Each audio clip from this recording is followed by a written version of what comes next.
पुस्तकाचं नाव सोन्याच्या धुराचे ठसके. लेखिका डॉक्टर उज्ज्वला दळवी.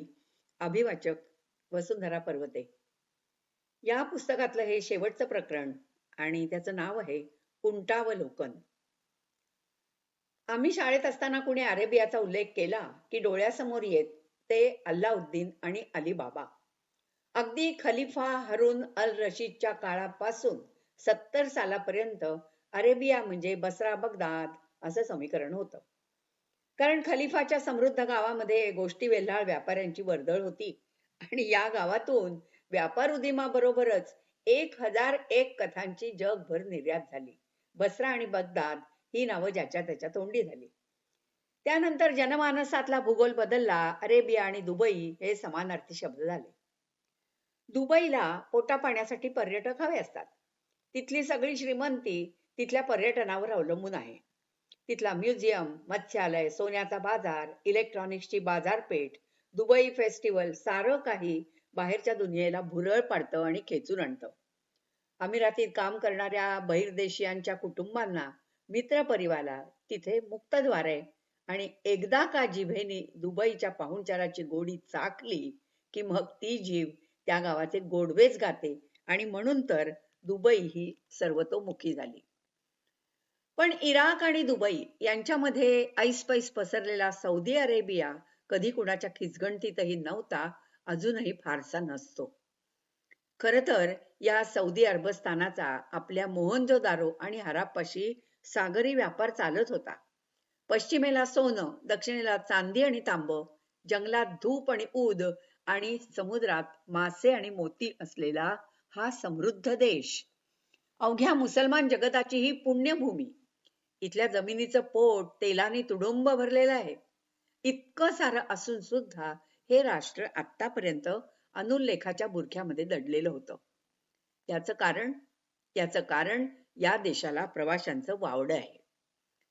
सौदी अरेबियाचे 2 किनारे आणि थोडा दक्षिणेचा भाग सोडला तर बाकी सगळा वाळू भरला ओसाड प्रदेश होता. या रबल खालीत म्हणजे रिकाम्या चतकोरात स्वच्छंद भटके असे बेदू होते. त्यांच्या वेगवेगळ्या टोळ्या किंवा कबिले ठरलेले असत. माझी टोळी ही माझी नखं आहेत, संकटकाळी तीच माझ्या उपयोगी पडतील असं त्यांचं म्हणणं असायचं. एकट्या दुकट्याने सतत भटकंती करीत असल्यामुळे रात्रंदिन युद्धाचा प्रसंग घडे. टोळ्यांची आपापसातले युद्धही असत. त्यामुळे बेदू हे तरबेज लढवय्ये बनलेले होते. शरण जाणं, दास्यत्व पत्करणं हे त्यांना मरणप्राय वाटायचं. इतकंच कशाला, कुणा मुकादमाचा किंवा अधिकाऱ्याचा हुकूम पाळणं, त्याच्या पुढे मान तुकवणं ही देखील त्यांच्या मते दुर्दैवाची परिसीमा होती. आलेल्या पाहुण्यांचं ते आदरातिथ्य करीत. कधी तो पाहुणा त्यांच्याच जमातीचा असला तरच.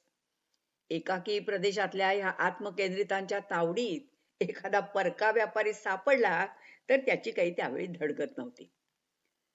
राजा अब्दुल अझीजांनी मक्का मदिन्याची धर्मक्षेत्र जिंकून घेतली तेव्हापासून तिथे जमणाऱ्या यात्रेकरूंचं रक्षण करणं हे राजाचं पवित्र कर्तव्य झालं. असे लाखो भाविक दरवर्षी या देशात येतात. प्रवासी म्हणून जर ते देशभर पसरले तर ते या देशाच्या नागरिकांशी विचारांची देवाणघेवाण करतील याची इथल्या राज्यकर्त्यांना भीती वाटते. शिवाय पेट्रोकेमिकल कारखान्यांच्या सुरक्षिततेचा प्रश्न पण आहे. दहशतवाद्यांचं भय आहेच आणि म्हणून हाज साठी जमणाऱ्या भाविकांना या देशाच्या बाकीच्या भागामध्ये शिरकाव मिळत नाही.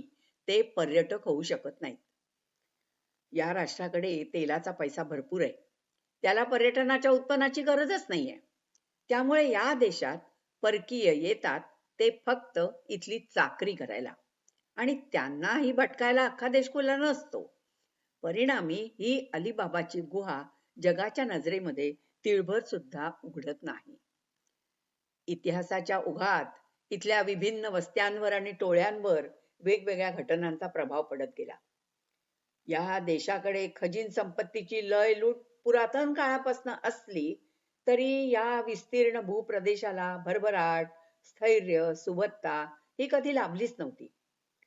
बेदूंचं बिऱ्हाड कित्येक शतकं उंटाच्या पाठीवरच होतं.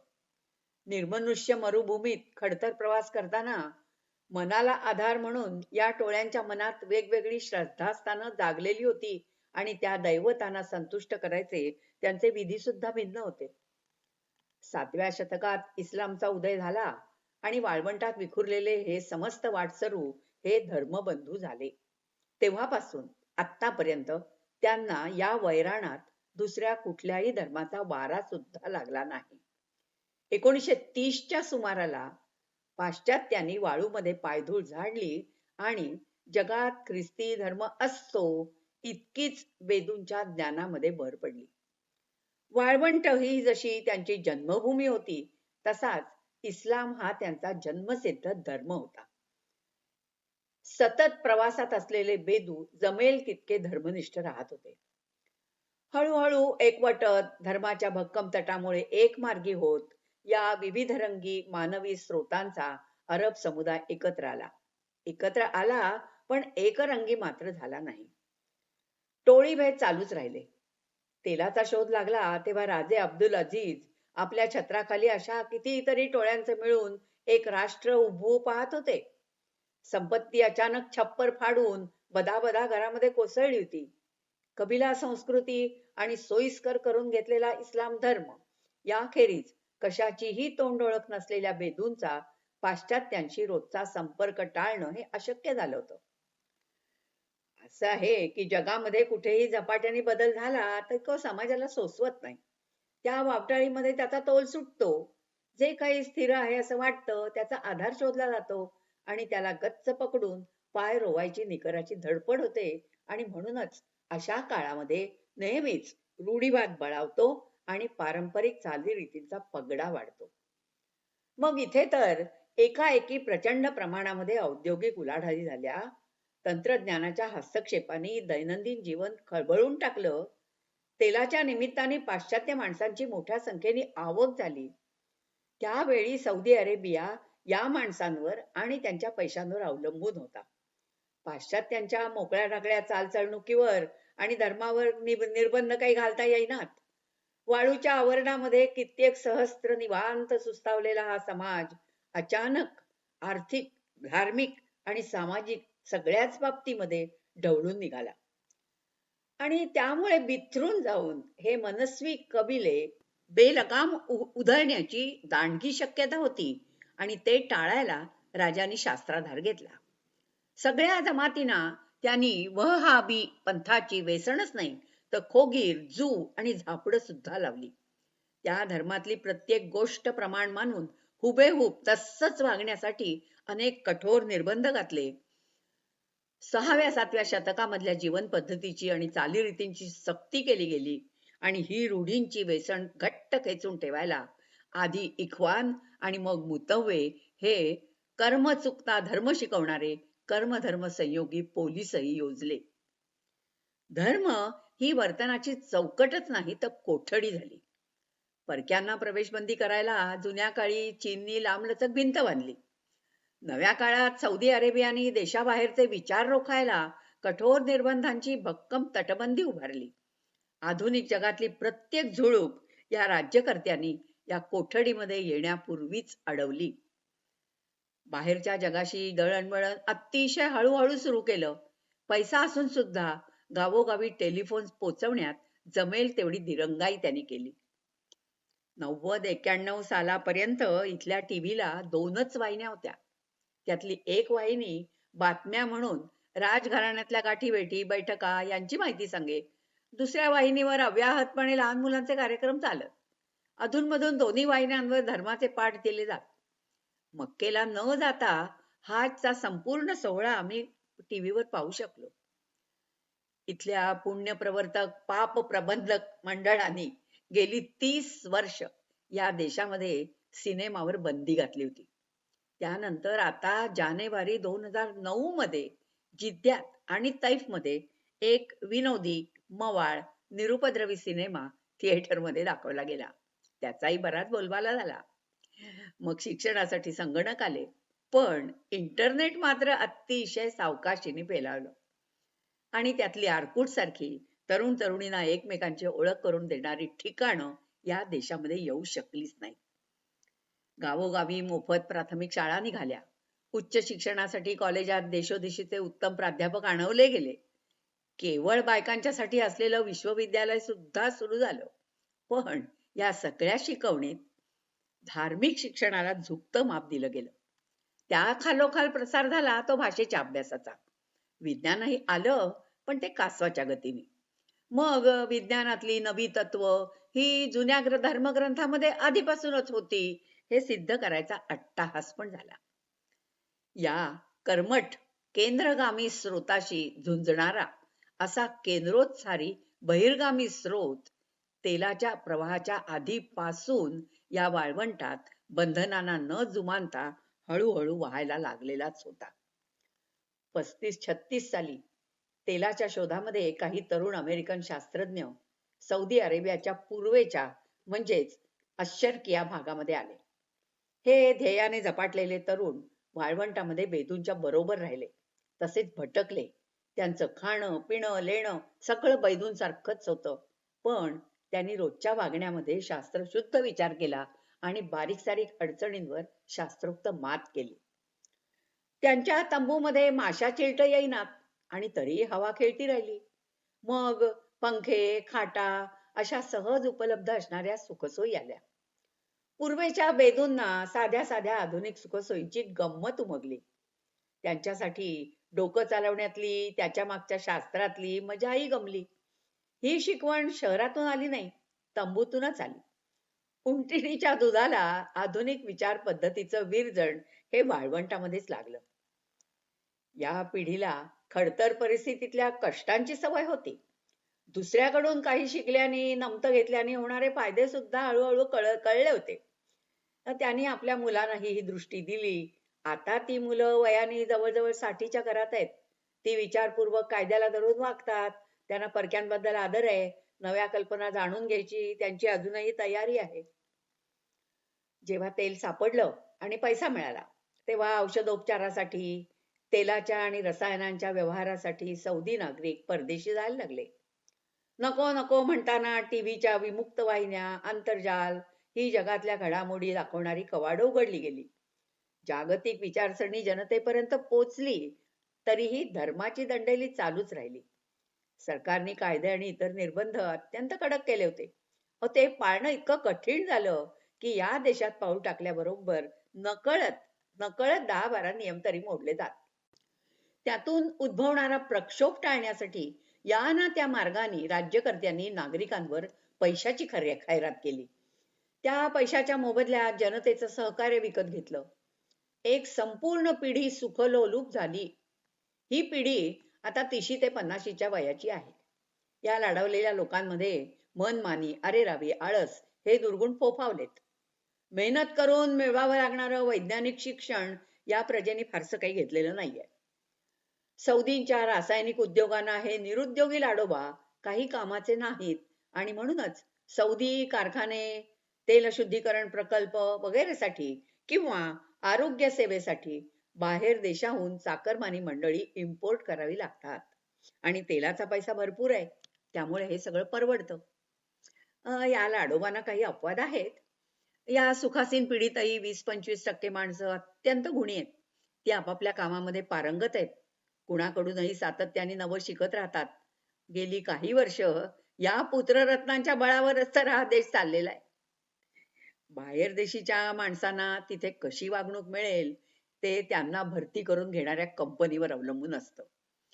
ज्या कंपन्यांच्या व्यवस्थापनामध्ये पाश्चात्य वर्चस्व असतो तिथे परकीयांना सन्मानाने वागवलं जातं. नाहीतर राहतं घर, कुटुंबाचा व्हिसा, सुट्टी अशा साध्या साध्या बाबतीमध्ये अडथळ्याची शर्यत पार करावी लागते. त्या देशात परकीय माणूस कितीही मोठ्या हुद्द्यावर कितीही वर्ष टिकून राहिला तरीही त्याला उद्याच्या नोकरीची शाश्वती कधीही नसते. तडकाफडकी, बडतर्फी आणि हद्दपारी या तर रोजच्याच गोष्टी आहेत. कधी कधी मोठ्या अन्यायाविरुद्ध दाद मागितली तर न्याय मिळू सुद्धा शकतो, पण सौदीच्या न्यायसंस्थेवर परकीयांचा तितकासा काही विश्वास नाहीये. शिवाय ती अपारदर्शक आहे. सगळे कायदे अरबीत असतात आणि ते सहज उपलब्ध नसतात. कोर्टातला व्यवहार संपूर्णपणे कायदेशीर अरबीत चालतो. वादी निकाय किंवा प्रतिवादी निकाय आपली बाजू स्वतःच कोर्टापुढे मांडावी अशीच अपेक्षा असते. वकिलीच्या व्यवसायात कमाई होतच नाही, त्यामुळे तिथे वकिलांचा अभावच आहे. बऱ्याच वेळा अन्याय सुद्धा लहानसा नसतात. त्यांचा पदोपदी अपमान होत राहतो, किरकोळ त्रास होतो. सहनशक्ती कुठवर ताणायची हे ज्याचं त्याने ठरवायचं असतं. या रोजच्या ताणांमुळे तिथले परकीय चाकरमानी मित्रांच्या कळपात राहतात. त्याने अडीअडचणींना आधार होतो, सांस्कृतिक विरंगुळा लाभतो आणि कित्येक कामं सुकर होतात. परदेशी माणसांना सौदीत कायम वास्तव्याचा परवाना सहजासहजी मिळत नाही. कितीही वर्ष राहिलं तरी त्यांना नागरिकत्व मिळणं कठीण असतं. मधून मधून आता या सगळ्यांना नागरिकत्व मिळेल अशा वावड्या उडवल्या जातात. 36 गुणांची गोळाबेरीज करणारे कुंडल्यांसारखे अर्जही छापले जातात. पण वर्षानुवर्ष पुढे काहीही हालचाल होत नाही. चांगल्या सौदी शाळा कॉलेजांमध्ये परकीय मुलांना प्रवेश मिळत नाही. परकीय दूतावासांच्या शाळा आतापर्यंत फक्त 9व्या इयत्तेपर्यंत होत्या आणि त्यामुळे मोठं मूल 9वीत आलं की परकीय कुटुंब उठून आपल्या मायदेशी परतत असायचं. आता हेच 12वी नंतर होतं. एकूण काय, कुटुंबवत्सल परकीय इथे रुजू दिला जात नाही. या धोरणामुळे या देशाच्या नागरिकांना संरक्षण तर मिळतंच, पण ते आत्मसंतुष्टही होतात. आता सुबत्तेमुळे हे परवडतं आणि म्हणून अंतर्गत उठाव, बंडाळी वगैरे फारसे काही होत नाही. आणि परकीयांना थारा न दिल्यामुळे बाहेरून असंतोषाची आवकही होत नाही. तिथले 75% नागरिक शक्यतो कामविम करण्याच्या भानगडीमध्ये पडतच नाहीत. आपल्या 7 पिढ्या आरामात बसून खाऊ शकतील इतका पैसा आपल्या देशाकडे आहे हे त्यांच्या मनावर पक्क बिंबलेलं असतं. कुठल्याही श्रीमंत बापाचा आळशी मुलगा जसा राहील तसे ते सरकारने दिलेल्या पैशांवर संतुष्ट आणि तृप्त राहतात. अनेक जीवनावश्यक वस्तूंवर सरकारी सूट असते. खूप सारखे खाद्यपदार्थ अतिशय स्वस्त विकले जातात. आता तर पैसा कमी झालाय, पण तरीही ते लोक मोठ्या थोरल्या गाड्या हाकतात. कपडे, दागिने, चैनीचं खाणं पिणं अशा छान चोकीमध्ये पैसा उडवतात. पहिल्या बायकोचा पहिला मुलगा 20चा झाला की 50चे पुरुष नामापुरतं कामधाम सुद्धा सोडून देतात आणि मग ते नव्या कोवळ्या बायका करतात. प्रजनन चालू राहतं. कुटुंब गडबंब असतात. खाण्यापिण्या कपड्याखेरीजचा बाकीचा खर्च सरकारच करतं. सगळी कामं करायला परके नोकर असतातच. घरगडी आणि कामाच्या बाया यांचं सोडा, पण सावळा परदेशी डॉक्टर, इंजिनियर हे सुद्धा त्यांचे चाकर किंवा गुलामच असतात. मग ते मुसलमान असोत, गरीब देशातले अरब असोत की सौदी अरेबियातलेच शिया असोत, काही फरक पडत नाही. त्यांच्याशी नम्रपणे किंवा साधं समजुतीने वागणं देखील या पिढीला पटत नाही. हा सौदी, हा असौदी अशा पक्षपाती सौद्याला परदेशी चाकरांची तर मानसिक तयारी असतेच. पण शिया हे तर त्याच देशाचे. ते वागायला गरीब, शिकायला हुशार आहेत. त्यांना सतत कनिष्ठ दर्जाची वागणूक मिळते. त्यांना कचेरीत बढती नाकारली जाते. त्यांच्यावर सतत अन्याय होत राहतो. पेशंट आम्हा परकीयांशी नम्रपणे वागतील एक वेळ, पण शिया डॉक्टराला मात्र हीन लेखून ते त्याचा पदोपदी पाण उतारा करतात. सौदी अरेबियाच्या तेलाचे पाट जिथून वाहतात त्या पूर्व भागामध्ये शियांचंच प्राधिक्य आहे आणि म्हणूनच की काय, पूर्व भागामध्ये सोयी सुविधा कमी ठेवल्या आहेत. तिथली प्रगती हेतू पुरस्सर रोधून ठेवलेली आहे. गोऱ्या परकीयांशी वागताना मात्र सौदीचा पवित्रा वेगळा असतो. त्यांना पाश्चात्यांबद्दल, विशेषतः अमेरिकेबद्दल आकर्षण असतं. तिथल्या अत्याधुनिक फॅशन्स हव्या असतात. मॅकडोनल्ड, डॉमिनोज वगैरेचा खाऊ त्यांना आवडतो. मोठाल्या अमेरिकन गाड्यातून वायुवेगाने भटकायचं तर असतं. प्रकृतीच्या कुरबुरी दाखवून घ्यायला तिथलीच हॉस्पिटल्स गाठायची इच्छा असते. तिथल्या बायकांशी लग्न करायलाही ते एका पायावर तयार असतात. पण त्या बायकांनी लग्नानंतर बुरख्यात झाकून राहावं ही अपेक्षा असतेच. अमेरिकेचं राजकीय आणि धार्मिक धोरण मात्र त्यांना बिलकुल आवडत नाही. त्याचा त्यांना संताप येतो आणि या विरोधाभासाचं पर्यवसान अमेरिकन माणसांवर, वसाहतींवर जीव घेणे हल्ले करण्यात होतं. तिथल्या सरकारचं धोरण दहशतवाद विरोधी आहे, पण 9/11च्या भीषण हल्ल्याचं वृत्त टीव्हीवर बघताना अमेरिकेला असावलेली ही पिढी बरी जिरली त्या भावनेनी सुखावलेली होती. अफगाणिस्तान, पाकिस्तान या दूरच्या ठिकाणी आतंकवाद माजला तर यांचं काही बिनसत नाही. मात्र स्वतःच्या देशात त्यांना हे असलं काही नकोय. पेट्रोकेमिकल उद्योगाच्या राखणीसाठी नेमलेलं पोलीस खातं ते काम अगदी चोख बजावत आहे. या पिढीला काम करण्याचा मनस्वी कंटाळा आहे. मनोरंजन म्हणून ते संध्याकाळी घरासमोर अंगणात बसून गप्पा मारतात. गावच्या चावडीतल्यासारखं तिथे जमातीतल्या रोजच्या घडामोडींचं दळणदळलं जातं. शिशा म्हणजे हुक्का ओढायचा, सुरईतून छोट्या पेल्यात ओतून चहा कॉफी प्यायची आणि अधूनमधून खजूर खायचा, असा कार्यक्रम तासनतास चालतो. पण तेच वालुका पुत्र ऑफिसात आले की वाळूसारखे चंचल होतात. टेबलापाशी बसून 10 मिनिटं व्हायच्या आत त्यांचं लक्ष उडतं आणि ते जागते हलतात. काम घेऊन त्यांच्याकडे आलेल्या माणसाला मी कामात आहे असं सांगून नाही सेवतात. या सौदींना कुणाचंही वर्चस्व काही सहन होत नाही. कचेरीत नव्याने येताना सुद्धा प्रत्येकाला विभाग प्रमुख म्हणूनच यायचं असतं. त्यामुळे टेबलाघडी नवे विभाग पाडले जातात. प्रत्येक टेबलावरचा सौदी त्याच्या टीजभर विभागाचा प्रमुख म्हणून हे बिरुद मिरवतो.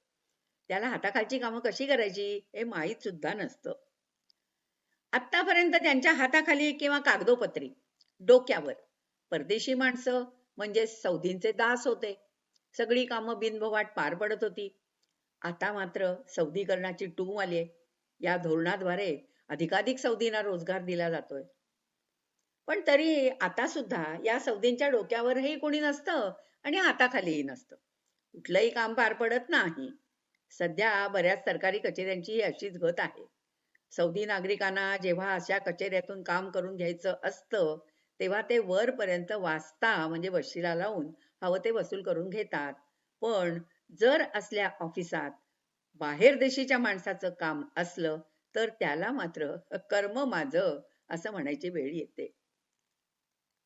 क्रमशः